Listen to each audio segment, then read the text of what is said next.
Lo dijo en la primera hora. Muy bien, 7:43 en la mañana. La tenemos ya enlazada Andrea González Nader. Ella fue candidata a la vicepresidencia de la República en binomio con Fernando Villavicencio y luego con Cristian Zurita, y ahora se ha anunciado su precandidatura presidencial con el auspicio de la Sociedad Patriótica. Andrea, bienvenida, buenos días. Le saludamos mi compañera Belkis Sánchez y quien le habla Fabricio Vela. ¿Cómo le va? Buenos días, Fabricio. Buenos días, Belkis. Aquí congelados en Guayaquil. No puede ser. Parece Quito. Me imagino que son 20 grados centígrados y ya se mueren de frío ustedes. Ya los monos congelados. Menos de 22 grados, acá ya es suéter. Sí, yo he visto. ¿Tú que eres guayaquileña también te mueres de frío a los 20 grados o no? ¿Ah? Más o menos, dice. Más o menos. Abra el micrófono, Dieguito, a Belkis. Ahí está. Te contaba que estuve en Guayaquil. Ahí sí la escucho, Belkis, exacto. ¿Qué tal, Andrea? Buen día. Estuve en Guayaquil hace unas semanas y más bien me moría de calor en un par de días que estuve por allá y no estaba necesariamente la temperatura muy alta, ¿no? Bueno. Es que parece Quito de lo cambiante. O sea, realmente ayer hacía un calor insoportable en la tarde con una radiación, con un sol de lluvia, como le decimos acá abajo. Y hoy día sí amaneció helado, así estamos medio adaptándonos a estas nuevas condiciones. Lo que no está helado en este país es la temperatura política. Y ahí viene la pregunta de cajón para usted, Andrea. ¿Por qué hoy se decanta por la Sociedad Patriótica? ¿Por qué no seguir con el proyecto de Construye, del cual usted de una u otra manera fue parte en las elecciones anticipadas del año anterior? Fabricio, es sencillo, las experiencias están para aprender. Construye no fue la primera alianza con la cual participamos con un proyecto ya establecido. Yo cuando participo en las elecciones o en la campaña en 2020 junto con Fernando Villavicencio, y él primero y yo segunda, ya había un proyecto que presentar y en ese momento participamos con la Alianza Concertación, que el candidato era César Montúfar. En este caso, con Construye, realmente en lo personal y respeto las opiniones contrarias, yo creo que el proyecto de la alianza como tal, pero no el proyecto político, sí fracasó, porque esa bancada de casi 30 y pico asambleístas no lograron realmente ser una bancada que cambie la historia de esta asamblea que se repite en cada gobierno. Entonces claramente no logramos los objetivos que sí tenía claro este proyecto político que inició en el 2019 en realidad. Con Sociedad Patriótica hemos encontrado un espacio cívico donde como para la parte civil de la sociedad podemos participar activamente de los espacios de los partidos políticos, obviamente aquellos que no están con demostrados casos de corrupción, y sobre todo hemos tenido la libertad de escoger el binomio, que para mí era muy importante, porque yo nazco de un binomio empoderado, que realmente su candidato fue quien le dio ese espacio que realmente merecemos los candidatos a vicepresidente en su momento. En este caso es el espacio más libre que hemos encontrado, sin ataduras, sin compromisos a intereses personales. Y realmente Lucio Gutiérrez, que en este momento es asambleísta nacional, ha demostrado no ser parte de estas tramas de corrupción o de narrativas políticas. Entonces realmente está muy claro desde dónde se puede empujar con un ejecutivo y un legislativo totalmente independientes. Para ser aún más precisos, Andrea, además de ese espacio cívico del que habla, ¿cuáles han sido en concreto esas coincidencias que de pronto encontró con Sociedad Patriótica para haber optado por esta tienda política? Sí, muchas personas desconocen que cuando Fernando y yo iniciamos el proyecto el año pasado de un binomio presidencial, la primera opción era Sociedad Patriótica. Y luego de eso, Fernando toma la decisión de ir con Construye, motivo que desconozco, pero yo lo acompañé igual en el proyecto tal y cual como estaba armado. Y en realidad las conversaciones con Sociedad Patriótica fueron una de los primeros partidos con los que conversábamos en enero. Este proyecto tiene más de 8 meses gestándose para realmente darle forma, ¿no? Por así decirlo. Y dentro de esta conversación donde aterrizamos este proyecto político con propuestas en mano, estos son los objetivos y lo más importante y que tal vez no se hizo la vez pasada, así es como vamos a llegar a estos objetivos, encontramos un montón de coincidencias. Ellos, si bien no existe una lista sostenible o que se posicione como una lista en el plano de la sostenibilidad, ellos con su contacto masónico siempre han tenido abierta esa puerta a hablar del tema de la sostenibilidad. Entonces encontramos todo el espacio para convertirnos en este primer proyecto realmente sostenible, que no es ista de ningún tipo, y esto me refiero con ambientalista, animalista, cualquier tipo de deísmo, sino que se basa en la ciencia y habla con los ingenieros para poder tomar decisiones. Ahí hay muchas coincidencias, sabemos que los militares se manejan de esta manera con sus colegios de ingenieros, buscan realmente el tema de los números, y por otro lado, la lucha anticorrupción que podemos tener desde un asambleísta que ya tiene una experiencia, que ha venido con un bagaje político, es importante. Entonces, realmente ha sido un gusto, y sigue siendo un gusto todavía, conformar la lista de asambleístas con los mejores del país arrimados hombro a hombro, y sobre todo un espacio político libre de estas agendas oscuras donde uno no sabe realmente hacia dónde van los líderes de los partidos políticos, cuando realmente los objetivos no quedan claros, y sobre todo cómo alcanzar esos objetivos. Eso está claro, y se ha conformado en este espacio donde como civiles podemos proponer ideas y ponerlos sobre el tablero político, que es nuestra principal función. Me parece que hay un par de consideraciones para reflexionar a partir de lo que usted acaba de decir, Andrea. La primera, usted ha recibido críticas por parte de personas que en su momento fueron cercanas o partidarias a Fernando Villavicencio, mencionando, por ejemplo, yo entiendo que usted fue cercana, muy cercana a Fernando Villavicencio, y por eso la crítica de algunos que dicen, ¿cómo es posible que Andrea se alíe con el líder de una organización política a la cual combatió en su momento Fernando? Y claro, recordaban, por ejemplo, denuncias o puntos encontrados de Villavicencio con Lucio Gutiérrez, por ejemplo. ¿Usted qué les dice o cómo asume esas críticas de partidarios o de gente cercana en su momento a Fernando Villavicencio? Bueno, hay que tomar las cosas de quien vienen, y hay una gran diferencia. Una cosa es que lo digan personas cercanas o familiares de quien fue mi binomio el año pasado. Ya esas opiniones las respeto y les mando un abrazo, y espero que encontremos todas las respuestas que buscamos, ¿no? Por otro lado, aquellas personas que han sido ajenas al proyecto político desconocen que ya habían conversaciones el año pasado entre este proyecto político de binomio entre Fernando Villavicencio y Andrea González y Sociedad Patriótica, que fue la primera opción. Y si bien en su momento, y te escuchaba en realidad decir algo que es muy interesante, ¿no? Ese Fernando Villavicencio, sindicalista de extrema izquierda que iba a cerrar el oleoducto, tiene kilómetros de diferencia con el asambleísta, y tiene kilómetros de diferencia con el candidato a presidencia. Entonces, claramente, en sus libros queda demostrado que para mí, en lo personal, es el legado de Fernando Villavicencio, sus libros, escritos con su puño y letra y con lo que él consideraba que era el arma más poderosa, que es la pluma, habla claramente de dónde viene su persecución. Entonces, si bien hace 11, 15, 20 años las posiciones políticas eran más radicales, creo que todos, y me incluyo, no soy la Andrea desde hace 11 años, tú mismo decías, se puede cambiar de opinión. Sí, se puede cambiar y es no legítimo. Que... Y hay que explicarle a la gente por qué uno cambia de opinión, es absolutamente legítimo eso. Así es, exactamente, y por eso vimos que el esfuerzo de Fernando Villavicencio de dejar claro a quienes ellos consideraban los grandes cancerberos de la corrupción durante todo su trabajo de los últimos años y sus denuncias en fiscalía, denota que ya no había ningún tipo de enemistad, e incluso que hubo un trabajo de parte de personas cercanas a Fernando para trabajar con Sociedad Patriótica en un periodo de asamblea. Entonces entiendo las críticas dependiendo de quién vienen, y todas las críticas son válidas. Por ejemplo, Andrea, perdón que le interrumpa, encontrar Andrea. un partido que no tenga un pasado complicado. Sí, Andrea, justamente, perdón que le interrumpa, sobre el tema de las críticas. Le menciono dos personajes, Amanda Villavicencio, hija de Fernando Villavicencio, que textualmente lo dijo en una entrevista con la radio FM Mundo. Andrea, ¿qué estás haciendo? Te respeto, pero juntarse con los dinosaurios de la corrupción es absurdo, increpo.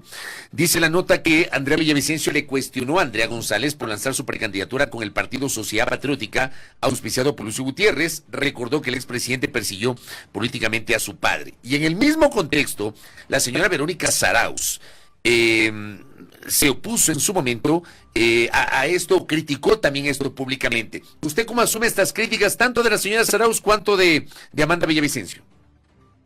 Con el mismo cariño con el que acepto las otras, y lo único que yo deseo para toda la familia de Fernando, por más que no sean del mismo grupo, es paz y justicia. Verónica incluso trabajó para la bancada de la Asamblea de Sociedad Patriótica y Información, en realidad la maneja Lucio mejor que yo, y en realidad no conozco a Verónica Zarauz. Amanda es un caso distinto. En el caso de Amanda entiendo desde el dolor que habla del corazón. Es una persona que se ha mantenido al margen de la política justamente todos estos años para, creo que, mantener su paz y su integridad. Y si bien acepto mucho su opinión, la opinión de ella de que yo vaya con otros partidos como Creo, Construye o Avanza, habla de un desconocimiento también del momento político y de todo lo que puede ser. Entonces, como ella dice, respetan mi decisión pero no la comparte. Yo también respeto su opinión, pero no la comparto, y entiendo que en el desconocimiento de todo el bagaje que viene con cada uno de los partidos políticos y lo difícil que es el código de la democracia, todas estas críticas son más que bienvenidas, ¿no? Andrea, hasta el momento, ¿usted sería la precandidata presidencial de Sociedad Patriótica y quién iría eventualmente con usted en binomio? Si bien puede resultar anticipada esta pregunta, entiendo que a nivel de la mayoría de las organizaciones políticas ya se mantienen conversaciones, ya se mantienen los diálogos, están buscando alianzas, en fin. ¿Quién iría en binomio o cuáles son los nombres que sonarían a la interna de Sociedad Patriótica? ¿Tuvimos algún problema con la conexión? Algo pasó con la conexión ahí con Andrea González. Estábamos conversando justamente con ella sobre su precandidatura a la presidencia de la República y claro, le refería yo detalles de algunas críticas que ha recibido por parte de sectores que en su momento respaldaron la postulación presidencial de Fernando Villavicencio. No sé si la tenemos, Andrea González. ¿La tenemos? Sí, perdón, aquí estoy. Tranquila, Andrea. ¿Sí escuchó la pregunta de Belkis? No, porfa, hágale de nuevo. Andrea, decía que si bien puede resultar un poco anticipado, si usted sería eventualmente la precandidata presidencial por Sociedad Patriótica, al menos hasta este momento, ¿quién eventualmente podría ir en binomio con usted? ¿Cuáles son los nombres que se analizan a la interna de Sociedad Patriótica? En realidad el binomio he tenido la total libertad de ponerlo yo. Dentro de unas semanas vamos a anunciar quién es este valiente caballero con experiencia que se necesita realmente para afianzar este proyecto político, pero eso es justamente lo que más buscábamos, un espacio cívico donde no se nos imponga un binomio a cambio de una alianza forzada y temporal, que ya vemos lo costoso que es con lo que está atravesando el actual presidente, y cómo vimos que fue el dinamismo entre aquellos candidatos a presidente que tenían un importante porcentaje de potencial, pero que si bien veíamos las malas decisiones frente a sus binomios, les pasaba una factura muy alta. El binomio tiene una historia muy triste, en campaña es unipersonal y muy importante, pero una vez que se llega al poder se convierte en un florero o en un estorbo. En mi caso yo tuve la oportunidad de participar en la creación del plan de gobierno desde el día 1 y los roles transversales de mi función como vicepresidenta quedaron claros. En esas miras no podría ser menos justa que darle el mismo espacio a un hombre valiente, así como me lo dieron a mí como una mujer valiente, y en las próximas semanas vamos a anunciar el nombre oficial de nuestro binomio. Pero usted, como lo dijo al inicio de esta entrevista, ¿usted lo va a escoger o lo va a escoger el partido? No lo voy a escoger yo, Andrea González Nader, quien es la persona que recorrerá el país y al final del día será quien va a construir este proyecto político desde Carondelet con un binomio de la mano de este proyecto político y que vaya acorde con los objetivos. Eso para mí fue muy importante y fue parte de la decisión de poder escoger un partido que estuviese libre de compromisos con intereses muy puntuales y no los intereses realmente que deberíamos compartir todos. Para mí ha sido un gusto poder entrar a participar en este proyecto político con la libertad de escoger mi binomio y fue crucial para mí tener eso muy, muy claro con la lista con la que se hiciera la alianza. ¿Pero ese nombre no necesariamente saldría de las filas de Sociedad Patriótica? No, realmente tenemos toda la libertad. Estamos buscando tenemos a una persona que tiene experiencia en el manejo de las personas, en el manejo de proyectos sociales, que está encaminado con el tema de la salud. Y sería maravilloso que fuera parte de las filas de Sociedad Patriótica, pero no lo es. Y habla mucho de este aporte como civiles que necesitamos empezar a practicar, porque nos quejamos mucho de los partidos políticos, pero cuando se pide la participación activa y ciudadana, y entiendo, hay cierto recelo y cierto miedo a participar.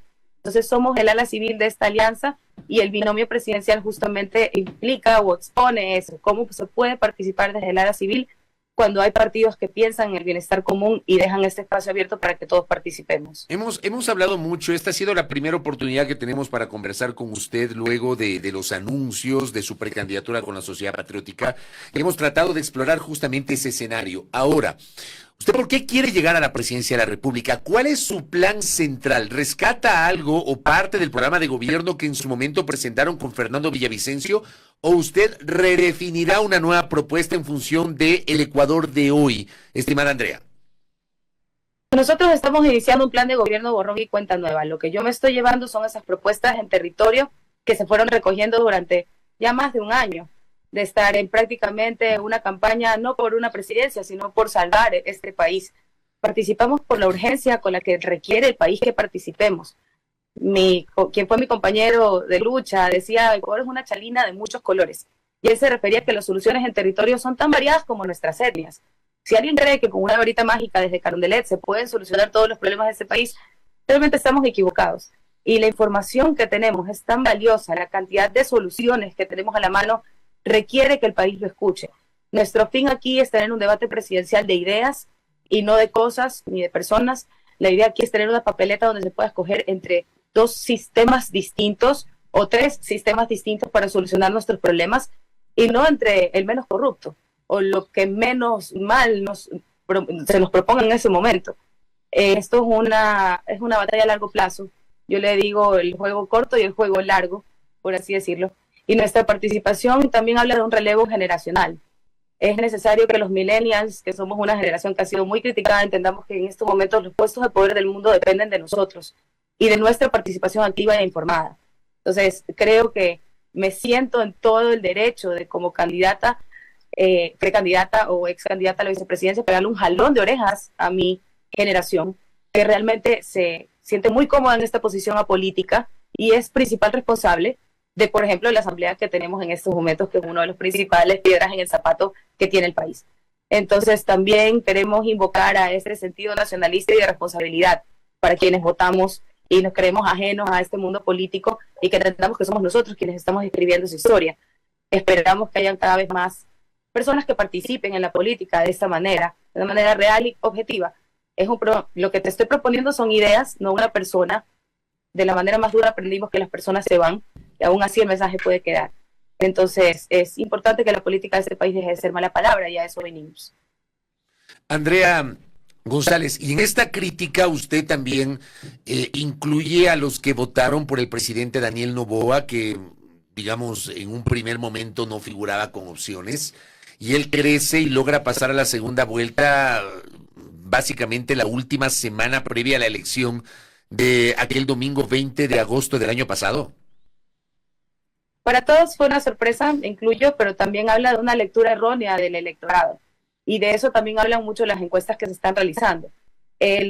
La política o la narrativa política del país, a mi criterio, perdió la conexión con el electorado y ya no lo sabe leer. Y esa es la respuesta o el resultado de tener un presidente joven que, si bien tiene herencia política, participa incluso con una lista polémica, al igual que yo el año pasado y al igual que yo en este momento, y demuestra que hay un lenguaje distinto con el cual comunicarse con los electores.